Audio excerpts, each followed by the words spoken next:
So you've probably heard about apple cider vinegar benefits, right? It's been around for ages, used in cooking and even as a natural remedy for all sorts of things. Now, I know there's a lot of chatter about what it can do, like helping you lose weight, balancing blood sugar levels, easing indigestion, and even possibly reducing the risk of heart disease and cancer. Pretty impressive, huh? But here's the thing, how much of it should you actually take? It can be a bit confusing, I get it. Usually people suggest 1 to 2 tablespoons or 15 to 30 milliliters mixed with water. You can have it before or after your meals. It's kind of like a health tonic. In our video today, we're going to dive into how much apple cider vinegar you should drink to get those awesome health benefits, and we'll also talk about how to use it safely to avoid any nasty side effects. So, stick around. You won't want to miss this. All right, let's kick things off with a chat about PCOS. That's polycystic ovarian syndrome. If you haven't heard of it, it's this tricky hormonal condition that can mess with menstrual cycles, ramp up androgen hormones, lead to ovarian cysts, and even cause insulin resistance.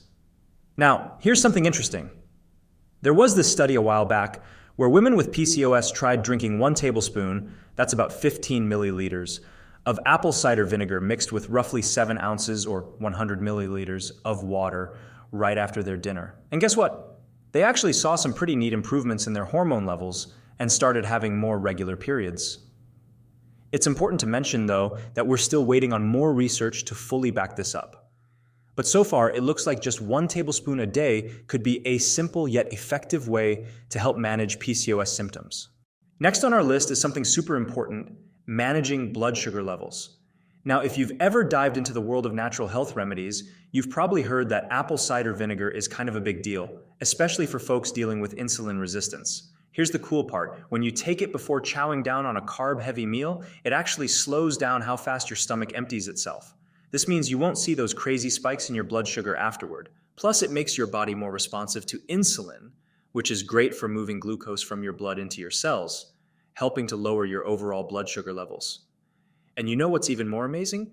You don't need a lot of it to see these benefits. Just about 4 teaspoons or 20 milliliters of apple cider vinegar mixed with some water before your meal can do wonders, especially if it's a meal loaded with carbs. But hey, here's a heads up. If your meal is low in carbs or high in fiber, apple cider vinegar might not make much of a difference in your blood sugar levels. Just something to keep in mind. Now let's talk about digestion. But more specifically, how apple cider vinegar might just be your new best friend when it comes to digesting those protein-packed meals. So, here's the scoop. Some folks believe that taking apple cider vinegar before a protein-heavy meal can actually boost your digestion. The idea is that it ups the acidity in your stomach, which in turn helps your body produce more pepsin. That's the enzyme that gets down to business breaking down protein.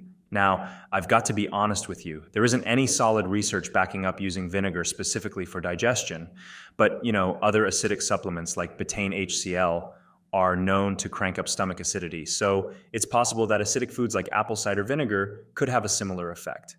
We're still waiting on the science to give us the full picture, though. In the meantime, people who swear by apple cider vinegar for digestion typically go for 1 to 2 tablespoons, that's 15 to 30 milliliters, mixed with water right before they eat. Just remember, as of now, there's no hard evidence suggesting this is the magic dose. But hey, exploring the world of natural health is all about trial and error, right? All right, let's dive into a topic that's on a lot of our minds: weight loss. And guess what? Apple cider vinegar might just be a helpful buddy on this journey. Now, I'm not saying it's a magic solution, but there's some interesting stuff to chat about here. Back in 2009, there was this study where folks took 1 or 2 tablespoons, that's 15 or 30 milliliters, of apple cider vinegar every day for about 3 months. The result? People who were a bit on the heavier side dropped an average of 2.6 to 3.7 pounds, or 1.2 to 1.7 kilograms. That's not too shabby, right?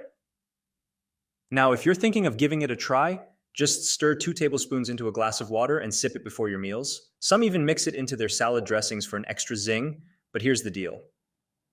While these findings are promising, we're still in the need more research zone to fully understand how apple cider vinegar fits into the weight loss puzzle. And remember, it's not a one-stop solution. Combining it with other healthy diet and lifestyle changes is key. So let's keep exploring and see how this humble kitchen staple can be part of our wellness toolkit. Now, let's chat about something a bit more all-encompassing: general wellness. Apple cider vinegar has a fan club for all sorts of reasons, from heart health to cancer risk reduction and even fighting off infections. But here's the thing. The science squad is still out there trying to figure out how much of this is actually backed by solid evidence. As of now, there aren't any set-in-stone dosages recommended for us humans. Sure, we've seen some promising stuff in animal and test tube studies like vinegar potentially reducing heart disease risk, putting up a fight against cancer cells, and slowing down bacteria growth. And it's a big but, we haven't seen these studies replicated in humans just yet. Interestingly, there are studies showing that folks who regularly enjoy salads with vinegar-based dressings tend to have better heart health and less belly fat. Although, we've got to consider that it might be down to other healthy lifestyle choices they're making. All right, let's talk about how to keep things safe and sound when using apple cider vinegar. It's pretty safe for most of us, but like anything else, it can have some side effects for certain people. Now, the key thing about apple cider vinegar is its acidity. That's where a lot of its health perks come from. So you don't want to mix it with anything that'll cancel out that acidity and lose out on the benefits. But speaking of acidity, here's a heads up. It can be a bit tough on your tooth enamel if you're using it regularly. A simple fix? Just sip it through a straw and give your mouth a quick water rinse afterward. Now, while apple cider vinegar can be great in moderation, going overboard and consuming it in large amounts for a long time isn't a great idea. Doing so can lead to some not-so-fun side effects, like lowering your blood potassium levels. And hey, if you ever feel a bit off after taking apple cider vinegar, it's totally okay to stop and chat with your doctor about it. Better safe than sorry. Now, I'm super curious to hear from you. Have you tried apple cider vinegar in your daily routine? What changes have you noticed? Drop your stories, experiences, and even your favorite recipes in the comments below. And hey, if you enjoyed this video and found it helpful, hit that like button. Catch you in the next video.